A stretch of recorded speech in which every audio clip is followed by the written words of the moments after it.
How effective is a mask? Well, there are smart people on both sides of the argument. Some say it really helps reduce the spread of droplets. Some say the virus is so small that it easily goes through a mask. In this video, I'm not here to debate the effectiveness of a mask. But since mask use is mandated by law in many countries, I'm going to talk about one of the biggest problems I see with many hours a day of long-term mask use. Just like anything that impedes normal human function, there are consequences to its use, and the mask is definitely impeding normal human breathing. And it's doing so for hundreds of millions of people around the world. It's only been for a few months, so it's quite difficult to have really long-term studies of large numbers of people to see the true consequences of long-term, many hours a day of mask use. However, I've been talking to my students, friends, family, clients over the past few weeks and asking them a few questions about their mask use habits. And from what I've gathered, one of the biggest things that changes when they wear masks is that they tend to use their mouth to breathe more. It's normal to breathe with your nose, it's healthy to breathe with your nose, but with a mask, you tend to breathe with your mouth more. So comment below, do you feel you need to use your mouth to breathe more? And of course, I live in super hot, super humid Singapore, so I think it's even more difficult here to fully breathe with your nose under a mask. I can feel it myself. Anytime I'm out walking around with a mask on, it's quite difficult to force yourself to breathe with your nose. And now a quick word from our sponsor. This video is brought to you by my team and I at Genesis Gym Singapore. For some of the finest personal training that takes your holistic health into account to help you achieve your goals, check us out at the links below. So if mouth breathing is a problem that's made worse by mask use, it's happening for millions of people. And mouth breathing is definitely a very detrimental thing to our health. I'll explain a few reasons why. The first reason mouth breathing is terrible is because it increases forward head posture, which means that from the side view, your head is like this. Alright? Many of us already have this problem because we're using the computer, we're already hunched over, we're using our phones a lot, and it's been estimated that for every inch your head is forward of normal, you're putting an additional about 4 kilo load on the muscles of the neck. That's why if you have bad posture like that, it's much more common to have neck aches and headaches. Mouth breathing increases forward head posture because when you're breathing with your mouth, your tongue has to be down. You cannot stick your tongue up, which is the correct normal resting position of the tongue, and you can't do that at the same time breathe with your mouth. When the tongue is up, it's easier to keep your head back. When your tongue is down and mouth open to breathe, it's more likely that your head goes forward. Another problem with the forward head posture is that when your head is forward, you have an increased angle here at the neck, right here. Okay? That angle, when increased, actually reduces the functioning of your glute muscles. And I'm not even talking about this in an exercise performance or sports performance kind of context. When your glute muscles do not fire, your lower back has to take more load. And that means you get more lower back discomfort. And that's another common problem that enough of us already have. You use masks, put your head forward, you have even more risk of lower back discomfort. I'll show you a quick demonstration from one of my exercise science classes, and you can see that when this person has their head up and back, the glute muscles just cannot fire. And in this demonstration, the guy is a pretty fit guy. In fact, he's a sports coach himself. So even this fit guy can't make his head go up at the same time fire his glute muscles properly. So it's going to be the same for everyone, and it's just a physical way that the body responds to the head up position. With the head up, the glutes, just now he was normal. Glutes get weak with the head up. Watch this. Just now he was normal, right? Just change the head position. He was very strong actually. Ready and push. Why? This is the same thing as why when you do the back extension, do the deadlift, ask you to double chin. Give us a double chin.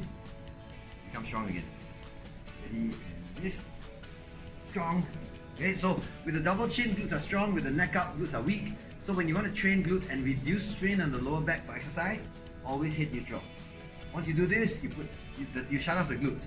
So problem number one, forward head posture, higher risk when you're breathing with your mouth, and you breathe with your mouth more when you're using a mask a lot. The next thing that mouth breathing increases is stress hormone output.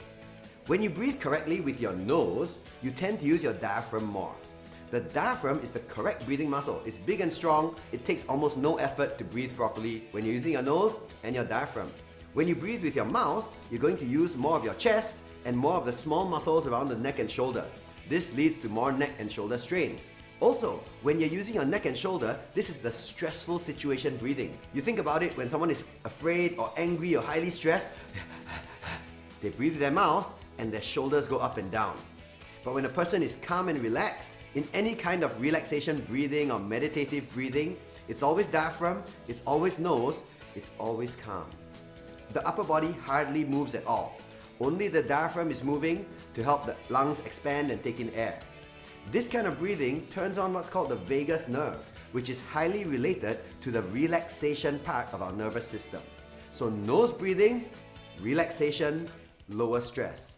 Mouth breathing, stress breathing, and higher stress hormone output. And given your busy life and my busy life, we're usually busy and always wired up and thinking and stressed up, it's almost impossible that we are too low on the stress hormone output unless you have a medical condition. So I encourage you to think about it from your own experiences. When you mouth breathe, it's like when you're talking a lot. Like making videos or giving presentations or leading a meeting is actually tiring. If you've ever done those things where you've taught for many hours or led a meeting for many hours, you'll find, hey, how come I'm so tired? It's because you're over breathing with your mouth. You're getting stressed up. You definitely didn't run a marathon or do 20 sets of squats while you were doing the meeting, but you feel drained. Okay? So that's because you're mouth breathing a lot, and that's a high stress, tiring kind of breathing. The next reason that mouth breathing is not good for you is related to the previous one about over breathing. When you over breathe by using your mouth, you're actually going to reduce the amount of oxygen getting to your cells. The reason that you're getting actually less oxygen to your cells is called the Bohr effect. When you are breathing so much, you're clearing out a lot of carbon dioxide. And different from what most people think, you need carbon dioxide in the body to signal the red blood cells to deliver oxygen to the other cells. When you breathe so much, mouth breathing, over breathing, stress breathing, you actually lower the amount of carbon dioxide in the body because you're breathing so much, you're kicking out the carbon dioxide. When you have too low carbon dioxide levels, your red blood cells do not deliver oxygen to the rest of the body. So it's quite logical when you think about it, okay? So let's say I'm using this muscle, it's using energy to work. There's increased carbon dioxide production, so the carbon dioxide level is higher. When the red blood cell passes this area, it says, hey, this guy's working very hard, I got to deliver oxygen right here because I sense the high level of carbon dioxide. If you make the whole body's carbon dioxide level low because of too much breathing, you're going to have lower oxygen delivery to your muscles, to your organs, and so on. So that's actually very bad because if you're having a state of low oxygen, your body is going to use the anaerobic system to produce energy, the no oxygen system. And that's a very high stress system of producing energy. So that's going to further increase your body's overall stress levels. So mouth breathing gives you lower carbon dioxide levels, which reduce the oxygen delivery to your cells, which stress up the cells very much. So what can you do about all these things? Here are a few simple tips. The first is that you should always try to use your nose to breathe. I know, easier said than done, but now that you're aware of the problems, maybe you can try to build that habit. One of the keys to building that habit is to put your tongue at the roof of your mouth, okay? That is the natural resting position of the tongue. When your tongue's at the roof of your mouth, it's very, very difficult to mouth breathe. In fact, I think it's impossible. The second thing you can do is do this simple activity to check if you're using your chest to breathe or your diaphragm. Remember, we want diaphragm to keep the stress levels low. So, you put one hand on your belly, one hand on your chest, and from the side view, okay, when you breathe, your chest should not be going up and down like this. It should be only your belly going in and out. Alright? What you're trying to see is that your lower hand moves out and in, the upper hand does not move at all, only a tiny bit, and only at the last part as you inhale. So, when you breathe in, of course there's more air, you should have your lower hand moving out. When you breathe out, your lower hand should be moving in. This is a simple way to give yourself cues, visual and feeling cues, to see if you're breathing correctly.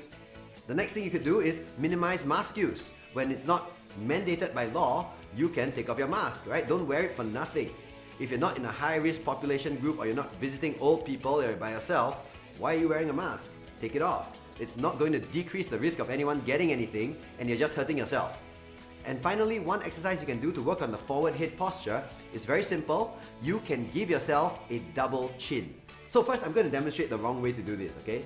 You're going to go up and down. This is not what you want. What you're trying to do, I'm going to show from the side view, is you're going to try and pull your chin back. Your whole head is moving back towards the back of your body. So from side view, this is the wrong way.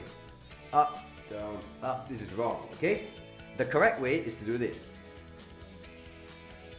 Okay, bring your chin, whole head back. And giving yourself a double chin and hold it there. If you have trouble with this exercise, you can do it on your bed or lying on the floor. What you should feel is that you can feel your hair rubbing against the floor or the bed. That means you're doing it correctly. Okay, if you're doing the double chin, your hair will rub against the bed or the floor as you do it. If you're doing it wrongly, your head will come off the bed and then your hair will not rub on the bed because you're bringing your neck forward like this. What you want is to make a double chin by bringing your head backwards. So like all laws, the law to make people wear masks is not free and not without consequences. However, using these simple tips, I hope you can minimize the impact of the mask use so that you can stay super healthy in all ways. Hope you found this information useful. I look forward to making more content for you. Please